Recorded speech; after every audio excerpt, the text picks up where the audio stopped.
She takes pride in her service to our country, but a New Mexico woman says the same government she served failed her in a big way. And as News 13's Gabrielle Burkhart reports on special assignment, a major mix-up has cost the Navy veteran years of trouble.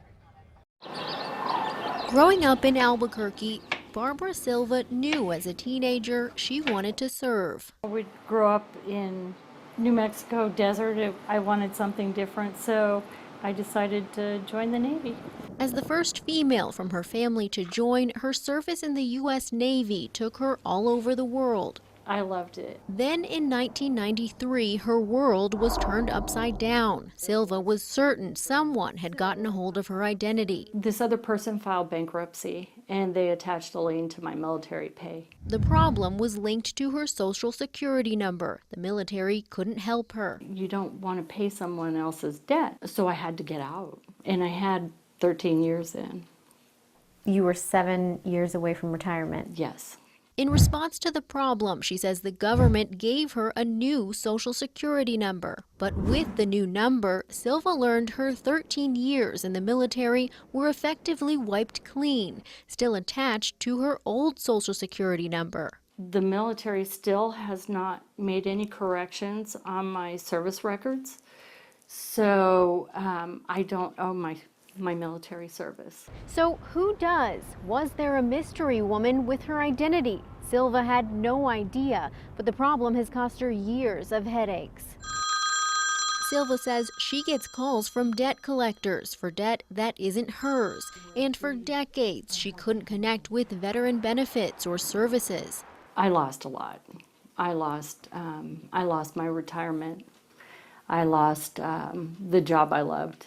Silva even wrote President Obama and Governor Susana Martinez, who directed her to Senator Martin Heinrich's office. Well, it's unfortunately all too common for people to come to us when they have a challenge with a federal agency that they just can't work through, and it's really a very important part of what we do in the Senate office. Silva finally received this letter from the Social Security Administration. It states in June of 1976, quote, "We were at fault in assigning you the Social Security number previously assigned to another individual with the same first and middle names and same month and day of birth. We sincerely regret the error." I get this letter and it's like, oh, that's really what happened? Oh my God, that's ridiculous. And then they put on the bottom of it, so if you have any changes to make, you go ahead and reach out and contact people to make all these changes that you need to make. You're on your own. Mm-hmm. Do you feel like the government failed you? The government failed me, yes.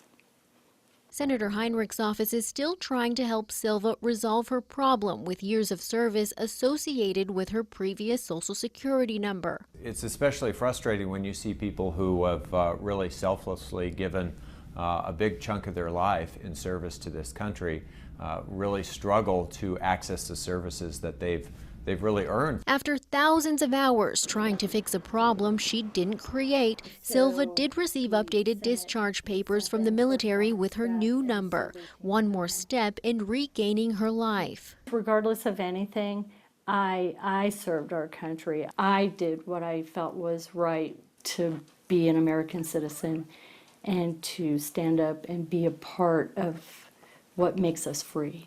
She hopes with help from the senator, she'll be able to get the benefits she's due for her service to our country. On special assignment, Gabrielle Burkhart, KRQE News 13. Social Security Administration says it has safeguards in place to prevent duplicate numbers from being issued, but it does happen rarely. If you suspect problems with your number or run into a government problem you can't get to the bottom of, we have posted resources in this story on our KRQE News app.